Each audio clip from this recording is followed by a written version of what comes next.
Welcome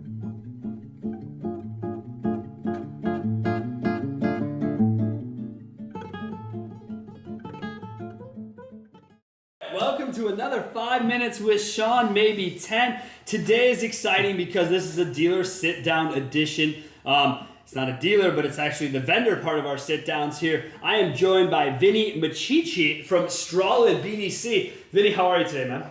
Good, and you? Wonderful, thank you. So tell me a little bit. I've heard your story from others, but I want to hear it from you. Give me the high-level, quick version of Vinnie in the car business, where you started, and how you got to where you are today. Okay, yeah. So I usually tell it like this. I majored in college in drinking beer and playing pool. Okay. And my dad said to me one day, "You should probably take a year or two off." So I decided to go sell cars. Okay. And I hated it, but did it, and I was pretty good at it. So I decided to go back to get my degree. And the dealer that I worked for at the time is David Rosenberg, the Ira Motor Group. Okay. He said, "Hey, why are you going to go back to school? We got this new concept called the BDC." You think it was 96? 96. All right, that's what I was wondering. All right, 96. So I said, "Sure. Could you need a job while you're going to school?" And so I started working on that. At the time, it was mostly phone calls. More of an inbound call center. Yeah, we were getting some faxes from like Auto Vitel and things like that. Auto Trader leads, dude. I just told the story at my presentation where I was like, yeah, that's how it goes. So anyway, that was the beginning of it. I also always like to add that I had a professor when I went back in 96 that showed me this new, he had a personal computer and he showed me this new thing called Yahoo. Sure. And I remember it like it was yesterday going, "Holy shit, that's good." You're totally cool, yeah. You may not know that about me, but that won't be the first time we swear. So I said, "Wow, that's like amazing. You mean you can just type anything you want into it, Sure. It's going to give you the Yahoo answer." search bar, man.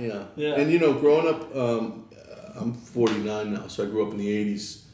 I was always intrigued with technology. I had the Pong game. Yeah. So like anytime something new and technology driven, I kind of was drawn to. Okay. I hated the fact the car business was ripping customers off, and I could see. And so the Ira Motor Group was a different group. We were one of the first groups to give price to customers. And this is back in the 90s. Yeah, late 90s when I started, that was not a thing. You didn't just give someone a price. Yeah, so we did, and we took that dealership from 150 car sales, as Ira Toyota and Danvers, to 900 cars at one point. We became the 7th largest Toyota store in the country, and a lot of it was process driven. I went to GM school in 2005, ran a dealership for a couple of years, and then my boss, David Holtz, he's actually the CEO at Asbury now. He asked me to come back and run the BDC. So we took the one dealership concept and ended up handling it for all the stores. So we had 12. Did you handle it from a centralized perspective or Yes. in each store? So you did it from centralized. Yeah, this is in about 2001 when leads started pouring in. Yeah. And they couldn't when handle we were them. buying them for $26 a car. Correct. Yeah. So I said, that's pretty much a phone call. We should be handling it in the BDC as well. This is around 2000, and he agreed, and they gave me a room with no windows and used furniture, and It's the BDC hole. It's the internet hole, dude. Exactly. They never gave any respect I said, to "What's it. with the used furniture?" And they said, "Well, in case it doesn't work out, we didn't spend a lot of money." That's a true story. That's exactly what he told me. So, In case it doesn't work out. Yeah. Typical car dealer. so we had to figure out a process then to communicate with the dealerships. We were using spreadsheets. As a matter of fact, our first database we built, we still call everyone that, some of my key people that work with me were working with me back then. Okay. And they still call it the spreadsheet once in a while. I don't know why. It doesn't look anything like a spreadsheet anymore. Yeah, but that's where you guys began. That's where people started to see the data. Probably. Yeah. And so we would share out spreadsheets to desktops so they could see their appointments for the day, things like that. We were using some really bad technology back then. But the best for what was available, right? The best that was available, yeah. Yeah, exactly. So we were forced to come up with ways of creating efficiencies and process. So, like I said, I went and became a GM. I left the BDC world and came back in 2005. I took over a dealership. I ran that for 2 years and he became the RVP, my boss, for the whole East Coast for Group 1, and said, now you don't have a choice. You got to come back and help me because the stores down south were doing really poorly. So we rolled out the BDC from November 07, where we had 14 dealerships on it, to July of 08, we ramped it up to 50 dealerships. So within a year, Less than a year, you went from 17 to 50. All out of the same centralized BDC. Yes. All for so wherever, didn't matter where those stores were, you were still able to make that work. So when you talk about process, is that the number one thing people can take away from anyone who has who has a centralized BDC, that the make or break to the success is the process because they're not in the store? Is that fair to say? Yeah, there's a couple things. So one, the most important thing is controlling and enhancing the conversation with the customer, right? That if you focus just on that, everything else is easy because all that matters is the customer. Okay. So make sure that they get everything that they need and we're able to provide. And if we can't, we get somebody involved that can help them. But most of the time people are they just want someone to talk to, you know? I mean, the funny thing about my thought process on a BDC is the value is that we pick up the phone in one ring, professionally answer it. We answer a lead in a couple minutes professionally and personally. And the rest takes care of itself. And now to tie that customer into the dealership, that's where the process Yeah, that's what I mean. So the customer starts talking about price to your centralized BDC. Yeah. What happens, right? Because that's always kind of where things start to break down in the centralized BDC world. They're like, well, my agents can't talk about price because they don't know. And then this idea of then switching the customer down the funnel to someone else. I'm just kidding. Is that okay? I'm like, are you fucking right now? Again, of course it still happens. Happens all the time. So price is the easiest part of our job. In addition to price, is there anything else we can help you with? Right. And just so, like that. Just like here you go. Now I don't even want to talk about price anymore. It's you just easy. totally turned me Price off to the whole thing. Price is easy. Yeah. So that's what you would say to people is don't worry about the discussion of transitioning into your team. But we can overcome the price. We don't have a dealer. So the dealers. The funny thing is, we have different types of dealers we deal with, right? And there's different types of customers that you deal with. So understanding the different types of dealers and the different types of customers, you know how to handle each situation. So some dealers will tell us, we want you to do everything for us and you tell us what to do. Got it. And then we have some on the other end that say, no, we have a process that we need you to fit into. And usually their process is pretty similar to ours because it's not rocket science, right? Correct, yeah. I mean, if it wasn't, I wouldn't be here because I don't qualify, dude. I don't have the credentials. That's one of the reasons I stayed in the car business because I knew I didn't need to go to Harvard. You see, and I stayed in the car business because I knew I wouldn't cut it in college. See, I had a baseball ride that got yanked after I got hurt. So as soon as I wasn't going to have someone pay me to go to college, I wasn't going. There you go. So I get it. So ultimately, none of this is rocket science. What it comes down to is following process, which I find some people just have a lot of trouble doing that. So leadership at the dealership level is a big, big reason for our success and or for failures with dealers that we've worked with over the years. Because now today tell us a little bit about what today's Vinnie does. What's the company? What's it all about for you? Yeah, so there's a number of reasons why dealers turn to us. The one I like to talk about least, but I'll bring up first, is cost. Sure. Because frankly, we're more efficient, we can do it cheaper. But look, you're talking. I mean, that's why we built our business model the way we did, right? I mean, I'm an internet director. Last time I worked at a dealership, cost somebody $250,000 a year. My clients can now have access to that for a fraction of that, and that's what it's about. Exactly. I love to talk to people about why the outside BDC can't work and all this other stuff. Because it just makes me chuckle because you can make anything work. If you want to. Yeah. Right. Right. If you want to be negative when you come into it, of course, then it's sabotage. So Sean and I talk about that a lot. It's like, so you mean you want to do it in-house? No problem. We can help you with that too. Are you going to complain about everything? Right, yeah, because that's what I say, right, is how many times can I remove your objection before you find yet another objection where I go, you know what, it sounds like you just don't want to do this, and that's okay. Or maybe we found the smartest person in the world, right, that knows everything. Or that's how they build themselves, potentially, as the smartest person. So there's challenges with in-house, there's challenges outsourced, but ultimately you can make anything work. So I think the problem with dealers is that they just want to sell cars, right?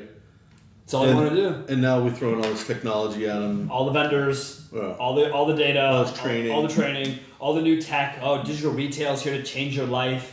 It's not. There's many issues that exist throughout. Mm-hmm. You guys have a little bit different approach though at Strolid that I like, which is you kind of have your own tech, right? You have your own chat system. You've sort of built this thing out and said to yourself, look, if we're going to do this, we want to have as much control over as much that comes in as possible. How did you get to that point of where you are in that build-up? And I don't think it's control. It's more we needed a central depository of data. So all the leads for our dealers come to us. When we take a call, we enter it in our system and push it into the CRM. We take a chat, we push it to the CRM. We take a text, we push it to the CRM. So everything is kind of.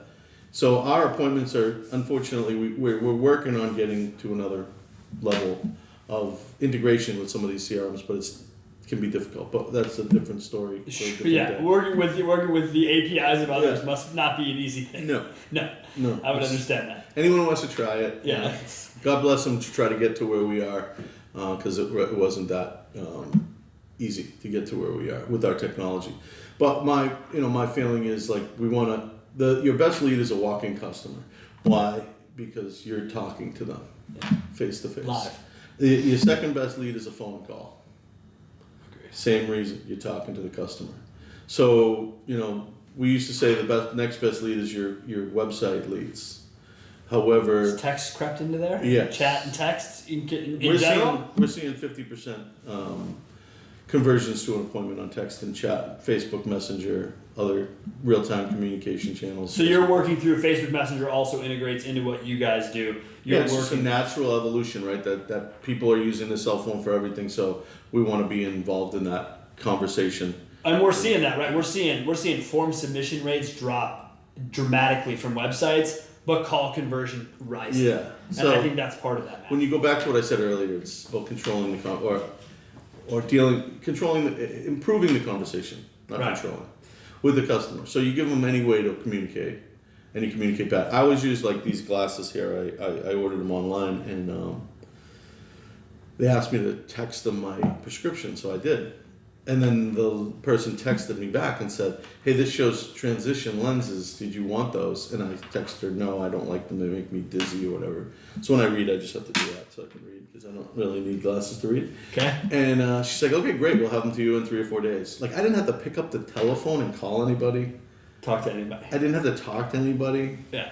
Texting is a beautiful way to communicate. It is. I just started doing it like in the last 4 years. I've not been a big text. It's like a perfectly efficient way to communicate because we don't talk over each other. There's no tonality issues. Isn't that some of the issue that exists, right? When people, like we were talking about before we came on the air about a client that we share in common.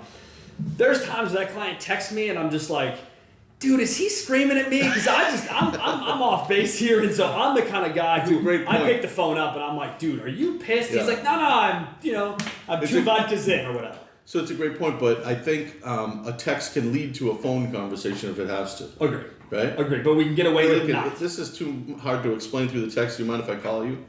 Sure, no problem. Because you're already kind of engaged with that person. Give people the in, right? Yeah. That's how we used to do it with email. Say that. And in order to sell something to whether it be a customer or to my customers or anyone that wants to buy anything from us or from the dealer, I always tell my guys, you got 2 ways of selling. You either provide value or you pretend really good that you're providing value. Sure. Right? Yeah. That's it. There's really no other way. No. So we provide value.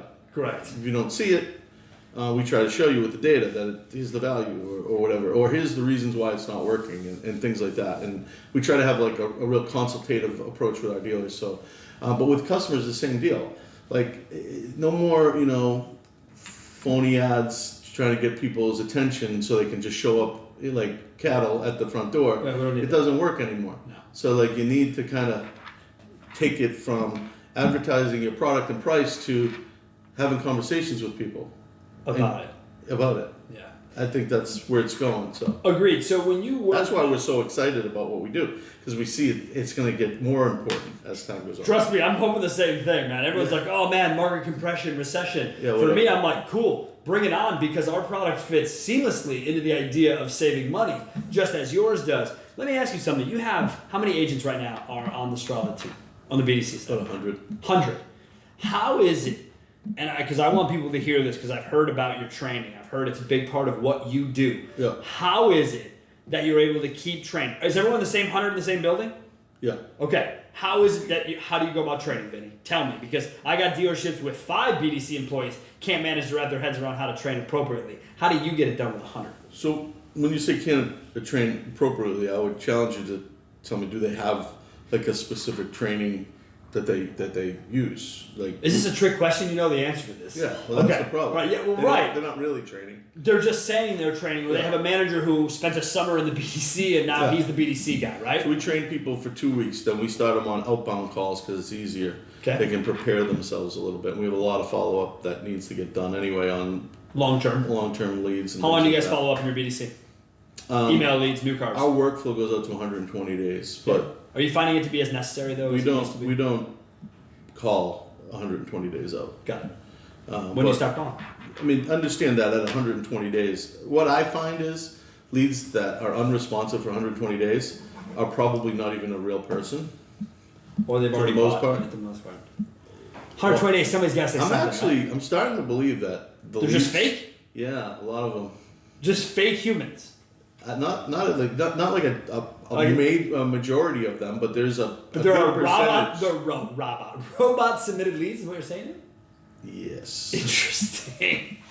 Interesting. That one's gonna get written down. And so circled here. we're going to be robot leads. We're God, it's trying gonna to make all my viewers be like, I told you, man, it's all a sham.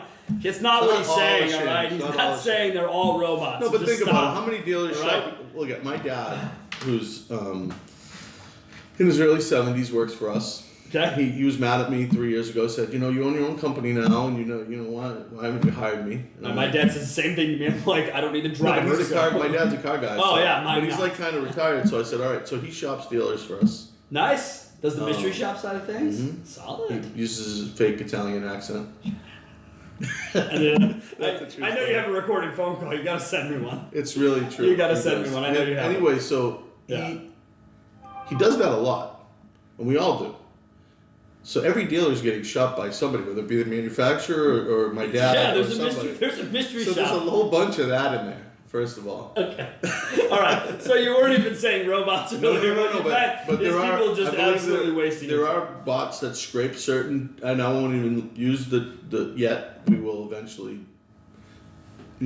divulge this, but there are, companies out there that are getting scraped by robots for data Oh sure. and then passing off that as leads. Oh sure. All day long. And I People think it's take- a higher percentage than most people think. It started off what Car Gurus was doing, for God's sake. Yeah. These people were gypsies 6 years ago. You couldn't even find them. Yeah, there's Yeah. this phone number you called Massachusetts just rang to a voicemail. Correct. Didn't actually go anywhere. So yeah. Fake, car guru leads that you don't pay for example, that have the fake email address and the phone number that expires in 2 weeks. Like, that's not really a lead. That's the same way Google went away from that too. This idea that you were going to have these expiring leads, you can only have 2 weeks to talk to Or someone. like General Motors will send you equity leads. Oh boy. I mean, you might as well. Dude. But we tracked that at Group 1. Those were as bad as their hand raisers, Vinny. No, but we saw probably about a 10 to 15% appointment ratio on lease retention. Leads. Okay. On that list? Okay. I'll give you that. But retail was lighter than that, like Sure. maybe in the below 10%. So GM's sending them to the dealer saying, follow up with all these. Yeah. And it's like, okay, yeah, they're customers, I get it, but they're not in market. They're not. And you're not going to see the same return You're that you not. will from somebody that says, hey, I want to buy a car. Yeah. So ultimately, there's a lot of that. But at the end of the day, we examine that probably better than any company that I know of. I mean, I'm not going to say we're the only ones that do it, but we have what I call it forensic data, Okay. because we take the data and then we go to appointment, to show, to sold. So it's not just, Lead to show. because some You look at all of dealers don't do a good job at logging customers. Ugh. Yeah. Most Some of them dealers don't. don't do a good job at confirming appointments. Last question I have, because I don't want to keep you forever. Do you guys look at contact rate on the incoming leads that you deal with from an email perspective to see how many people you're talking with, and is that a metric you can benchmark to help improve your staff? Yeah, Yeah, we do. you do. And do you find it to be a valuable one? Do you think it's something yeah. that dealers miss a lot because they say, hey, Contact these two rates. appointments? Well, this is exactly why I like the chat, the text, and the phone calls, right? Right. Because Because somebody already started that. you're already in it's 100% contact rate on incoming text and phone And if you're at 60% contact, 60% appointments on people you've contacted, which is what we try to strive for. is 60% on contacted leads. So on every, at phone ups, you should be at 60% appointment ratio. Out the gate. Yes. And is that something you see happening? Well, we're at 50% on our chat, text, and Facebook message communications. I mean, I think that's higher than most dealers And you see. you're probably somewhere in the 30 to 40% on website leads. And then probably somewhere between 20 and 30% on factory leads, unless they're third party. And then the third party leads just drop off the... Right, because they've been bought and sold. So the dealer signs us up, 90% of their traffic's third party leads, and they want us to be like, come in with our pixie dust. They want you to be at 60%, just get it fixed. Same thing they do to me. And make appointments. It's impossible because, right, if you can't contact them because they're robots, Correct. then, how do you... The third party robot lead, again, I gotta put that in, I got it circled here, so I'm gonna be watching it on my own. No, but we could talk for days, Michelle, and all We this could. stuff. But Vinny, to close it up, what do you think is the most important thing? Obviously, you have a business, you have a pitch, but what's the most important thing that any dealer today with a BDC needs to know and or focus on for their success moving forward? they all need to set goals and know how to read the scoreboard. So read the scoreboard means if you track data consistently, I had a dealer recently tell me, I expect 30 appointments a day from you on Saturday. And so I said, okay, let's do some math, okay? You get 500 leads. Let's say, for example, you somehow get us to a 50% appointment ratio. That's 250 a month. That's less than 10 a day. So where's the 30 coming from? It's because I feel that way. Yeah. Yeah. So you have to be realistic about your goals, right? Take the hearts and feelings out and use the facts in it, maybe? Like we have benchmarks. We always tell dealers those are average. We want to be above average, so we can try to push those numbers up and get better. And that's the goal. The goal is to have a process, follow it, and have consistent benchmarks to understand data, look at data, and understand how to read it. I love it. Well, Vinny, thanks a lot, man, for coming on the show. We really appreciate it. Guys, as always, this is the 5 Minutes with Sean. You can find us all over LinkedIn, Twitter, Facebook. You can call me directly about this. Questions, I'll pass them on to Vinny. 262-278-0157 is the number. Sean, S-E-A-N, at CarBizDoneBetter. Thank you guys so much, and have a wonderful day.